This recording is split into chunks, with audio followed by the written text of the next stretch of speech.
Once upon a time, a group of frogs were roaming around the forest in search of water, and suddenly two of the frogs in the group accidentally fell into a deep pit.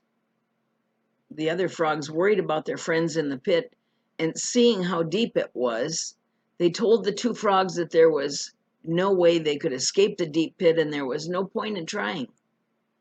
But the frogs continued to constantly discourage them as the other two frogs tried to jump out of the pit, but they kept falling back. Soon, one of the two frogs started to believe the other frogs that they'd never be able to escape the pit and eventually died after giving up. But the other frog kept trying and eventually jumped so high that he escaped the pit. The other frogs were shocked at this and wondered how he did it. The difference was that the second frog was deaf and he couldn't hear the discouragement of the group. He just thought they were cheering him on. So the moral of the story: people's opinion of you will affect you only if you believe it to be so. It's better to believe in yourself. How much do you care about what people think of you? It's important not to measure ourselves by the standards of other people. When someone thinks badly of you, even if it's not necessarily someone you admire, it's hard not to feel let down or a little depressed. But in general, the opinion of strangers shouldn't matter very much. Here's a list of the order of whose opinions should matter. First, immediate family: spouses, children, and parents, and probably in that order.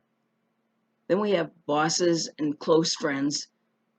They should matter a lot too, although not as much as family. Then the people we work with and our neighbors should matter somewhat less. And acquaintances shouldn't matter very much. And of course, people you encounter on the street or casually at a party shouldn't matter at all. This is how it works. I'd feel bad if my sister thought I had behaved disrespectfully to her. I'd feel concerned if a close friend thought I had behaved in such a way.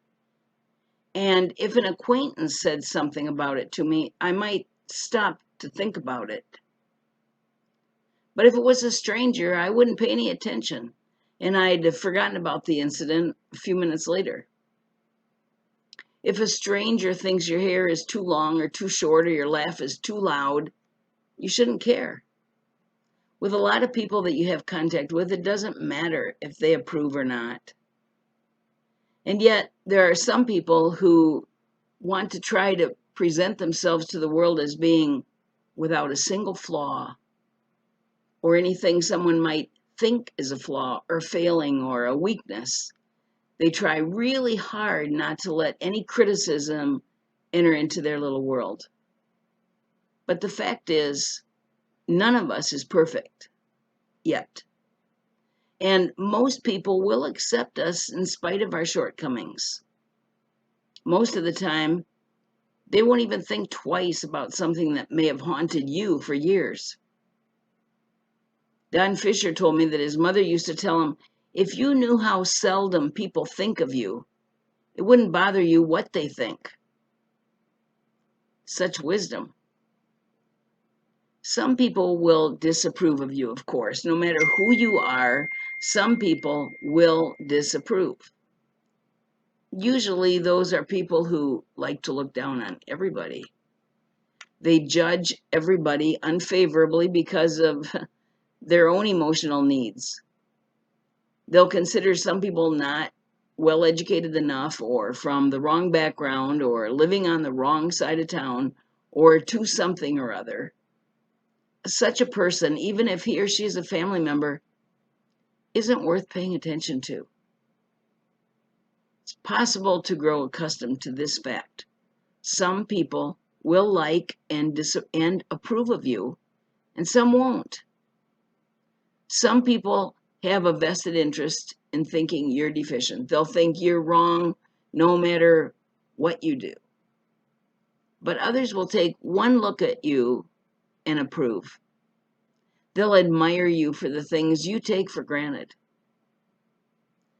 Try to find these people